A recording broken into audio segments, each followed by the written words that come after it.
Rebonjour tout le monde, on est déjà rendu à notre troisième semaine. Donc la capsule d'aujourd'hui, on va parler un petit peu plus de la technique de course. On va garder relativement ça simple. Ce qu'on veut, c'est juste tranquillement, pas vite, essayer d'amener de meilleures habitudes dans votre technique de course, puis essayer de diminuer le risque de blessure. Au niveau de la technique de course en course à pied, on entend plusieurs choses. On parle souvent plus de l'attaque talon ou de l'attaque médio-pied. Des fois, il va y avoir des coureurs qui vont courir sur l'avant-pied. Ça, c'est un petit peu plus rare, donc on en parle un petit peu moins. L'idée n'est pas nécessairement de changer complètement votre technique de course. On a même déjà vu des très bons coureurs de haut niveau courir avec une attaque talon. Ça dépend de la biomécanique de chacun. L'idée n'est pas nécessairement de modifier ça, surtout si vous courez déjà depuis quelques temps et que vous n'avez pas de blessure. Cependant, pourquoi des fois on veut tenter d'aller vers une attaque médio-pied versus talon? C'est que, bon, il est prouvé qu'on va avoir une efficacité un petit peu plus élevée au niveau de cette attaque-là, au niveau de la biomécanique du corps en général. Mais comme je disais, vu que c'est tout dépendant du corps de la personne, s'il n'y a pas de risque de blessure ou il n'y a pas une augmentation des blessures de l'attaque talon, il n'y a pas nécessairement de raison de la changer. Puis, dans les deux cas qu'on a une attaque talon ou que j'ai une attaque médio-pied, le risque de blessure est quand même très présent dans les deux. Ce qui va faire varier ça, c'est le stress qu'on va avoir mis suite à la course qu'on va avoir faite ou une augmentation de volume ou d'intensité trop intense, peu importe le type d'attaque que j'ai au sol.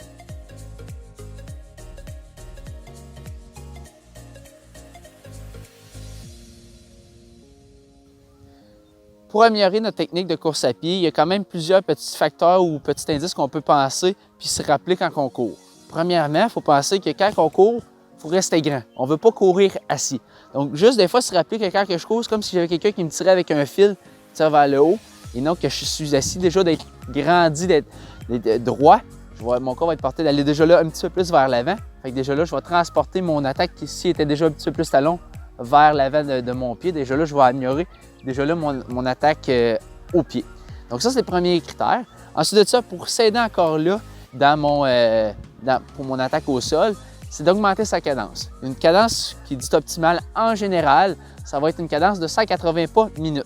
Donc souvent, ce que ça va me permettre, c'est d'aller chercher des pas un petit peu plus courts, plus dynamiques. Puis déjà là, je vais rapprocher mon attaque, d'aller chercher une attaque médio-pied. Ça peut quand même varier de personne en personne. Plus la personne est grande, plus des grandes jambes. Des fois, le 180 pas minute va être un petit peu plus compliqué à aller chercher. Mais même si on s'en va, même sur plus du 170, si on reste entre les deux, 170, 180 pas minute, c'est quelque chose qui est très bien. On va déjà être forcé à aller attaquer un petit peu plus médio-pied que talon. Quand on va faire une attaque talon, souvent, c'est qu'on a une cadence qui est beaucoup plus basse, qui se rapproche un petit peu de la marche. Donc, quand on va avec une cadence plus basse, la tendance d'aller l'attaquer vers le talon est beaucoup plus grande. Donc ça, c'est un autre petit conseil.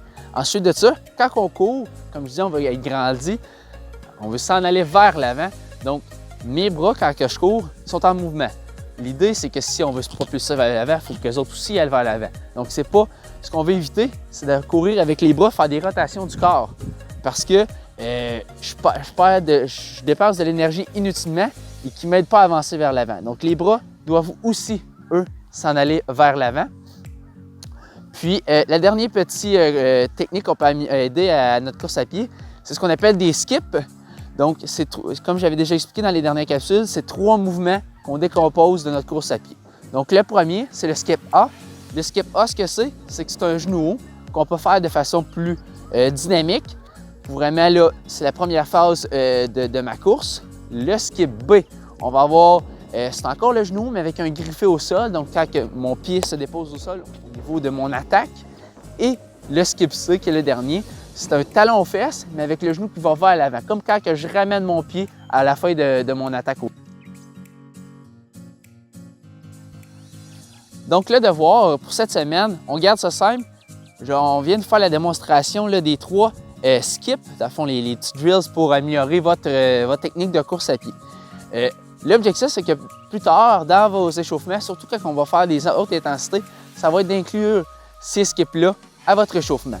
Mais là, pour garder ça simple, je veux qu'au moins 2 fois dans votre semaine, que ce soit avant votre course ou que ce soit le soir, ça peut se faire très bien, même sur place, ça se fait quand même bien.